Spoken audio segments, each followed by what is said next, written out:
ner malakan yam kana dial content barwani lengwa seme biya kamal ka Nuer online TV channel bana racha ka dol mashadol kuma kiir mayardit kananetin kon ten te queen kwari ki queen gwene pindian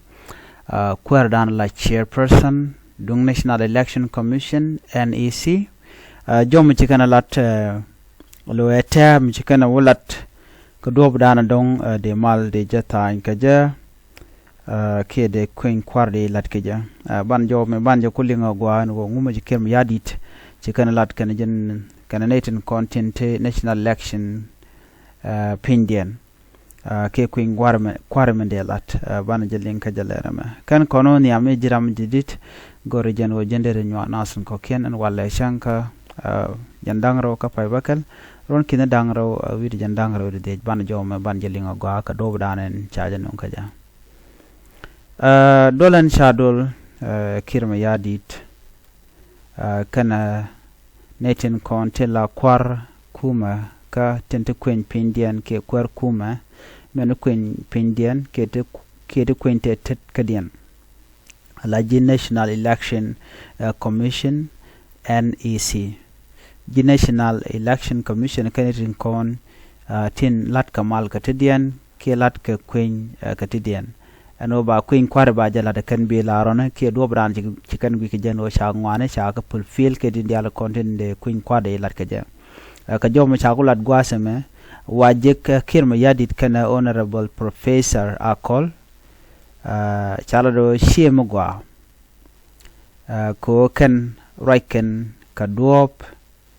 and the queen kware de jalat ke je ki de kan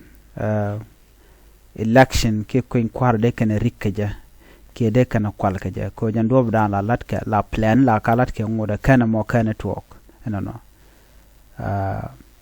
wan o de kan dol ke queen kware ke chemale cha tan che jek wana mo shor lot rojen chala de kan ngar ni jen lo ngar kan chio dong mo wonyam wo ngar kan gwadin dan chiko teneno de queen kware de jalat ki ba jalat di en mo telemulo de ni jako en kwere tan mal kana Dr. Riek Machar kwere tan mal kana kiir mayardit Dr. Riek Machar ngai kondiala ano dong ba dol kanetin kon tilla National Election Commission ba roi kane kon la kwar ken la chairman kake ko do dande lar ke jana mone me sha kwit ke ano bika dol katram kel jor nyu da jengo en dol mo termuloda dolian kamde kana National Election Commission kace Dr. Riek Machar che de ten ramedana ku kamala tan en dol mo ne shara de no e bang so che de we woniam mugor kiir mayardit do ba queen kware ba jalat re wike so Sudan jen lat ke jen o dere Dr. Riek Machar dere je kon loñ me kana Dr. Riek Machar loñ tele do me dong de queen kware de jalat ke ja nyok mugor jen o ba queen kware ba jalat en kiir mayardit nag nenetin ci shunga jakke chit kanware a kabechong konetin kon kanwari wadar bongna dien karen yale helicopter dar ja kon kapchong anetin kon tin gui kamal ke gorga jano de queen kwarde jalat mekan kiir mayardit karo kon kapchong telo gwam ba mal ba janon kaja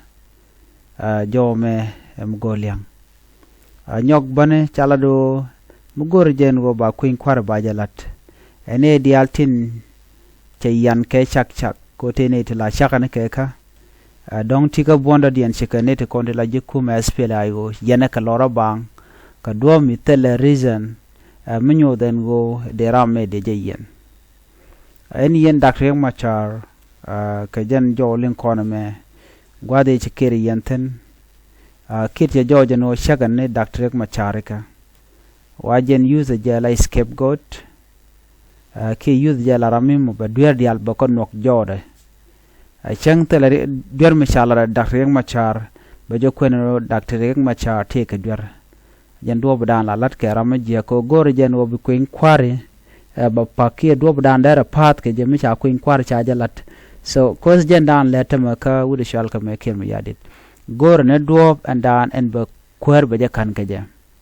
ajen la da tidialati ne roje ke national election commission yo kan oriala dubika vote registration a toka and vote registration de ko to de karamandan en la kwar bonka SPLA yo ngoda lwa yena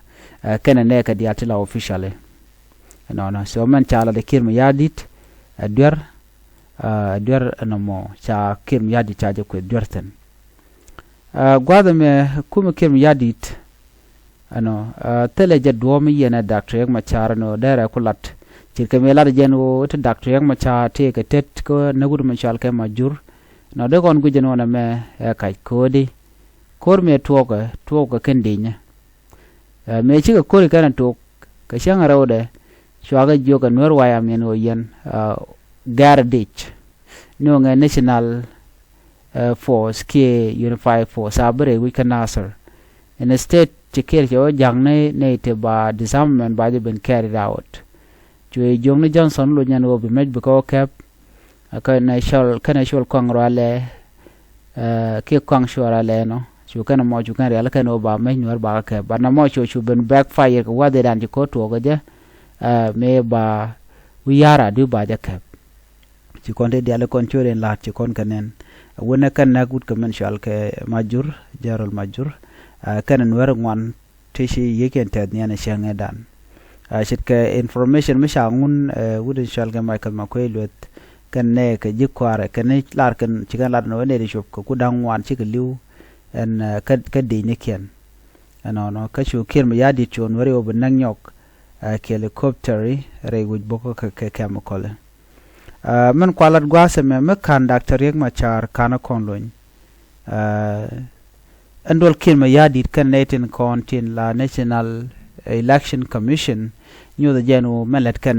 bang ke zero cause telemal me de lat ramkel kat ramadan en la partner men ku kan te ka riek ke te gare kur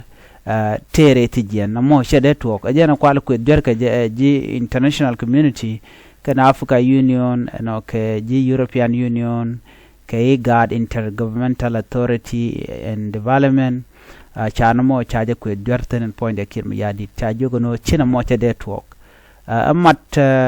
kir mayardit kan ne ti nyodo jenwo metalot a chang buga dol bani gona tangwan no be kan let kel be kan gujeno dongde kan kuin kwarde kan lat etel doctor yak machar na moni chebe me let ma dong ka jawrana cha kwen geje so de yene me de yene linga no ka Quirington kono to gre wi ka so Sudan en o kir mayardit cha gor jeno te mal deben no en o bi mal beben be ko mi kir mayardit be doctor yak machar be ja konluñ ka bene diala kon tin la officially SPLA ayo be ka luñ en ram mo mi cha yen ka dwara re wi ka so Sudan be ka luñ point en kir mayardit ano ba mal nong takelong mi tek kir mayardit te ka long mi di te long ma der mal de no ga ba jen shamek ni kor jameng no banwer ba kan ka jana na chalat loide so chang bune na liwon tama kir mayardit ram mo ko kor gwat mi bar ci docteur ma char ci jon en gode mal der ten de mal de jalat ci kon nen ke 2016 ci ñoo lat ke 2018 no en tama ke 2025 ci kir mayardit ci mal mo ci jaben dak ka male dana shatan ke 2018 docteur ma char ken jen point de en gudu shalga me kir mayardit jaram dan te ka long ma ngay konen go dara mal de je jatu wana dundo ko jen gwe jen go chef mal che je gor ke gwe jen go gwalung ka je jen mi logo jen tama de mal de ben jen mutene kor ke jere wi ka so Sudan ke jen gwasame so to dial ten babel ba ka bel ka wuri shalga me kir mayardit ko jaram dana nangna jaram dana non kuma Uganda kane bol mel kere wi ke juba no jaram dana yer en kon mi re wi ka so Sudan ke liu so jo me de yen linga do badan en de yen linga ja malen o beben en mi sa doctor yang machar chaja kon luñ ko shanen woni dial chika fail no miti ke choice dodien mi gujino de mal ben gaje paliru ko tele mal dodien beben mal beben enemy cha Dr. Riek Machar cha ja kon lony rai wich ka so Sudan jo me der wo kene dial kon te la liang ni shiro de tet ko cha roje me cha ja gor ban nyo je kale redian bi ataka mal bye bye